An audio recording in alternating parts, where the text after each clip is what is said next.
Hello साथियों, आज की इस वीडियो में हम आप सभी को बताने जा रहे हैं 10वीं कक्षा की साइंस का ऐसा इम्पोर्टेंट वीवीआई क्वेश्चन जो कि आपके 15 फरवरी 2023 को होने वाले मैट्रिक के एग्ज़ाम पेपर के लिए काफ़ी इम्पोर्टेंट है। यदि आप भी 10वीं कक्षा के स्टूडेंट हैं और आप भी 14 फरवरी से होने वाले मैट्रिक के एग्ज़ाम पेपर में शामिल होने जा रहे हैं तो आज की इस वीडियो को शुरू से लेकर अंत तक ज़रूर देखिएगा।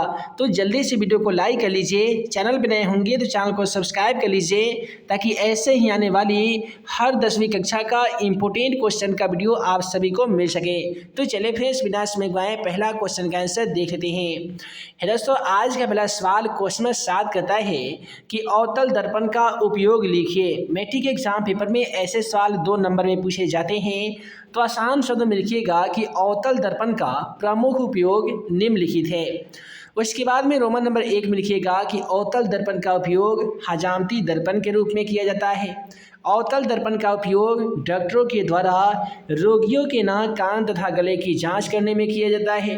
अवतल दर्पण का उपयोग सोलर कुकर में किया जाता है। तो वहीं पे अवतल दर्पण का उपयोग मोटर कार के अग्र छिपो टच और टेबल लैंप में किया जाता है। अब यहाँ से 2-3 सब्जेक्टिव सवाल ही पूछे जाते हैं। यहाँ पे एक सब्जेक्टिव सवाल पूछा गया था 10वीं के एग्जाम पेपर में कि अवतल दर्पण का उपयोग हजामती दर्पण के रूप में क्यों किया जाता है। यदि ये सवाल 2 नंबर में पूछे जाएंगे तो आसान तरीके से इसका आंसर लिखिएगा कि अवतल दर्पण के सामने चेहरे को रखने पर चेहरे का सीधा एवं आवर्धित प्रतिबिंब बनता है जिससे दाढ़ी बनाने में आसानी होती है। यही कारण है कि अवतल दर्पण का उपयोग दाढ़ी बनाने के लिए या हजामती दर्पण के रूप में किया जाता है। उसके बाद में नेक्स्ट क्वेश्चन पूछा गया था कि अवतल दर्पण का उपयोग सोलर कुकर में क्यों किया जाता है। तो आसान शब्दों में लिखिएगा कि बड़े से बड़े अवतल दर्पण का उपयोग सोलर कुकर में किया जाता है क्योंकि अवतल दर्पण सूर्य के विकिरण ऊर्जा को अवशोषित करके मुख्य फोकस पर अभिसारित करता है, जिसके कारण सोलर कुकर के अंदर रखे भोज्य पदार्थ आसानी तरीके से पक जाता है। यही कारण है कि अवतल दर्पण का उपयोग सोलर कुकर में किया जाता है। उसके बाद में अगला सवाल है हमारा कि दृष्टि दोष क्या है, ये कितने प्रकार की होती हैं। यहाँ से 100% आपके मैट्रिक एग्जाम पेपर में एक सवाल पूछे जाते हैं। तो दृष्टि दोष क्या है, तो जब किसी कारणवश नेत्र लेंस निकट या दूर स्थित वस्तुओं का स्पष्ट प्रतिबिंब रेटिना पर बनाने की क्षमता खो देता है उसे दृष्टि दोष कहते हैं। आसान शब्द में जानिए, जब कोई कारण से क्या होता है कि मनुष्य का आँख नज़दीक या दूर कोई भी वस्तुओं का साफ साफ प्रतिबिंब अपने रेटिना पर नहीं बना पाता है, यानी किसी वस्तुओं को साफ साफ नहीं देख पाता है, तो उसे ही दृष्टि दोष कहते हैं। अब देखिए, दृष्टि दोष के 4 प्रकार होते हैं। पहला होते हैं दृढ़ दृष्टि दोष, दूसरा होते हैं निकट दृष्टि दोष, जरा दृष्टि दोष, और चौथा होते हैं अबिंदुकता। उसके बाद में अगला सवाल है हमारा कि तारे क्यों टिमटिमाते हैं। मैट्रिक एग्जाम पेपर के लिए ये क्वेश्चन काफ़ी ही ज़्यादा इम्पोर्टेंट है। याद रखिएगा कि तारों से निकलने वाली प्रकाश जब वायुमंडल के विभिन्न घनत्व वाली परतों से होकर गुजरता है तो उसकी तीव्रता कभी बढ़ जाती है तो कभी घट जाती है। यही कारण है कि तारे टिमटिमाते हुए मालूम पड़ते हैं। याद हो गया ना जी, तारों से निकलने वाली प्रकाश जब वायुमंडल के विभिन्न घनत्व वाली परतों से होकर गुजरता है तो उसकी तीव्रता कभी बढ़ जाती है तो कभी घट जाती है। यही कारण है कि तारे टिमटिमाते हुए मालूम पड़ते हैं। अब उसके बाद में अगला सवाल को देखिए। अगला क्वेश्चन कहता है कि विद्युत विभव क्या है, इसका एक सही मात्रक लिखिए। तो आसान शब्दों में लिखेंगे कि एकांक धन आवेश से एकांक धन आवेश के अंत से किसी निश्चित बिंदु तक लाने में किए गए कार्य को विद्युत विभव कहते हैं।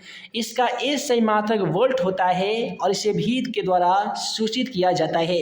यहीं से मैट्रिक एग्जाम पेपर में सवाल पूछे जाते हैं कि विभवांतर क्या है। तो आसान शब्दों में बता दीजिएगा कि विभव के अंतर को विभवांतर कहते हैं और विभव या विभवांतर का ऐसा मात्रक क्या होता है, तो वोल्ट होता है। उसके बाद में कहता है कि विद्युत ऊर्जा क्या है, इसका एक सही मात्रक लिखिए।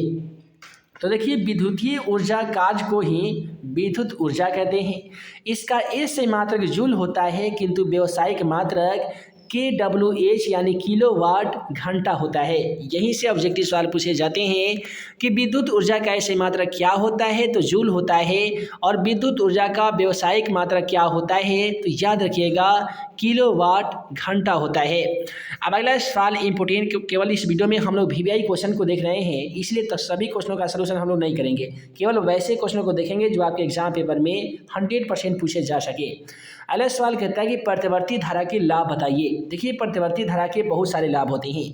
पहला ये है कि प्रतिवर्ती धारा द्वारा बड़े बड़े यंत्र चलाए जाते हैं।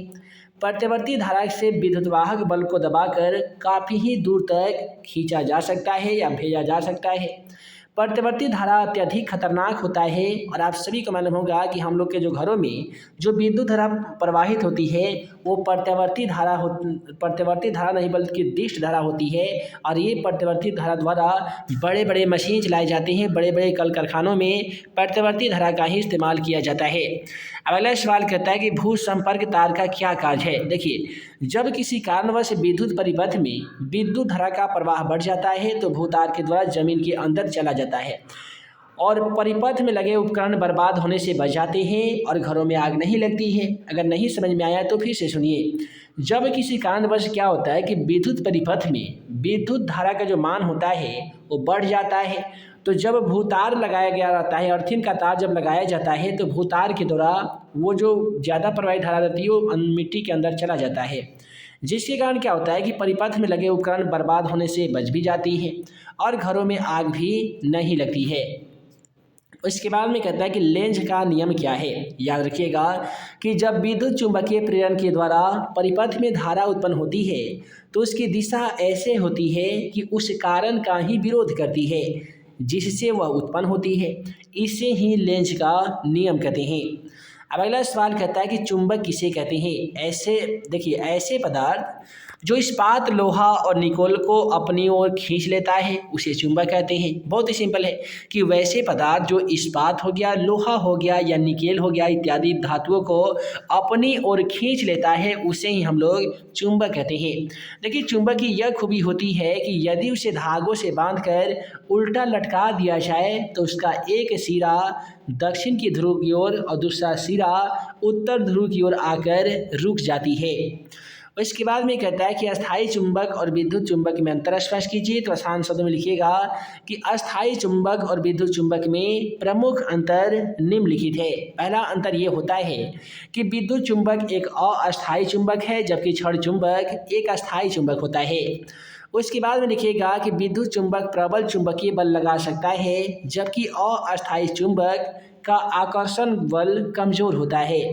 रोमन नंबर 3 में लिखिएगा कि विद्युत चुंबक की शक्ति फेरों की संख्या पर निर्भर करती है जबकि अस्थायी चुंबक की शक्ति निश्चित रहती है। उसके बाद में कहता है कि चुंबकीय फ्लक्स क्या है, इसका ए सही मात्रक क्या होता है। काफ़ी ही ज़्यादा इंपोर्टेंट क्वेश्चन है ये। याद रखिएगा कि समतल सतह पर चुंबकीय क्षेत्र के अभिलंबवत तथा सतह के क्षेत्र में गुणनफल को चुंबकीय फ्लक्स कहते हैं। इसका ए सही मात्रक वेबर होता है किंतु फाई के द्वारा इसे निरूपित किया जाता है। यहीं से मैट्रिक एग्जाम पेपर में ऑब्जेक्टिव सवाल पूछे गए थे कि चुंबकीय फ्लक्स का सही मात्रक क्या होता है, तब वेबर होता है।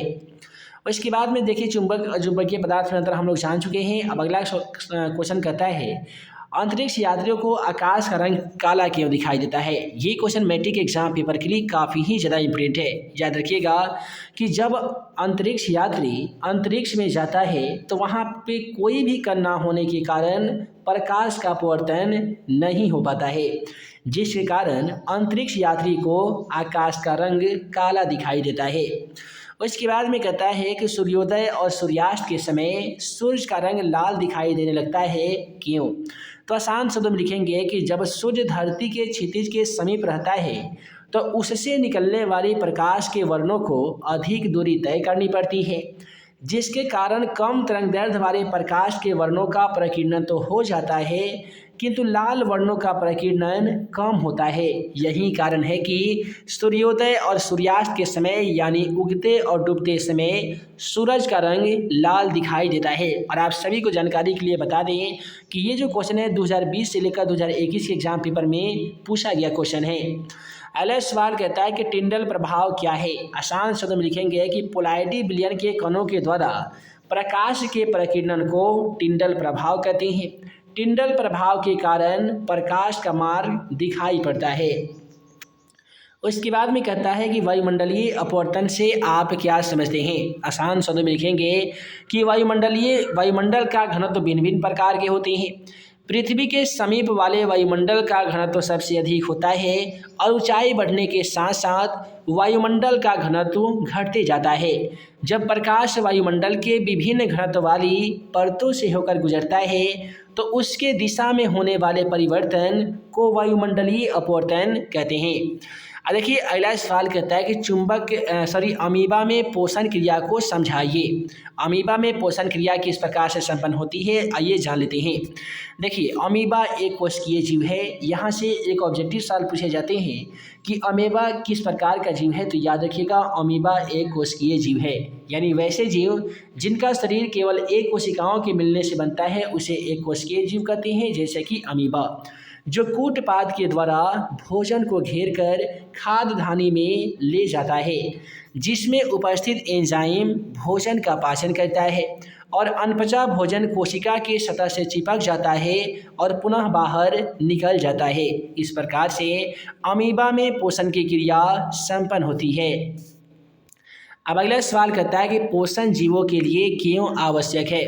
देखिए समस्त जैविक क्रियाओं का संचालन, कोशिकाओं की टूट फूट की मरम्मत, वृद्धि एवं विकास हेतु ऊर्जा की आवश्यकता होती है और यह पोषण परिक्रम के द्वारा प्राप्त हमें भोजन से पूरा होता है। यही कारण है कि पोषण जीवों के लिए काफ़ी आवश्यक है। उसके बाद में कहता है कि दर्पण किसे कहते हैं, ये कितने प्रकार के होते हैं। आसान शब्द में बता दीजिएगा कि वह चिकनी एवं चमकीली सतह जिसे नियमित रूप से प्रकाश का परिवर्तन होता है उसे ही मिरर अर्थात दर्पण कहते हैं। देखिए दर्पण का एक खासियत ये है कि इसका कम से कम एक भाग रंजित होता है, यानी दर्पण का कम से कम एक भाग जो है वो रंगा हुआ होता है। देखिए दर्पण तीन प्रकार के होते हैं। पहला होते हैं समतल दर्पण, दूसरा होते हैं गोलीय दर्पण और तीसरा होते हैं परवलयिक दर्पण। और यही गोलीय दर्पण को जब बांट देते हैं इस प्रकार से बीचों बीच, तो एक होते हैं उत्तल दर्पण तो दूसरा हो जाते हैं अवतल दर्पण। तो दोस्तों आज की इस वीडियो में हम लोगों ने देखा 10वीं कक्षा के साइंस का ऐसा इम्पोर्टेंट VVI सब्जेक्टिव क्वेश्चन जो कि आपके 15 फरवरी को होने वाले साइंस के एग्जाम पेपर के लिए काफ़ी इम्पोर्टेंट था। आशा करते हैं कि आज का वीडियो आप सभी को पसंद आया हो। दोस्तों वीडियो पसंद आया हो तो वीडियो को लाइक कीजिएगा, अपने दोस्तों में शेयर कीजिएगा। चैनल पर नए होंगे तो हमारे इस YouTube channel math and magic tips को ज़रूर सब्सक्राइब कीजिएगा, ताकि ऐसे ही आने वाली हर 10वीं कक्षा का इम्पोर्टेंट क्वेश्चन का वीडियो आप सभी को मिल सके और आप हमारे द्वारा बनाए गए तमाम VVI क्वेश्चन का वीडियो सबसे पहले देख सके। तो मिलते हैं एक नए वीडियो में नए VVI क्वेश्चन के साथ। तब तक के लिए आप सभी को वीडियो देखने के लिए बहुत बहुत धन्यवाद।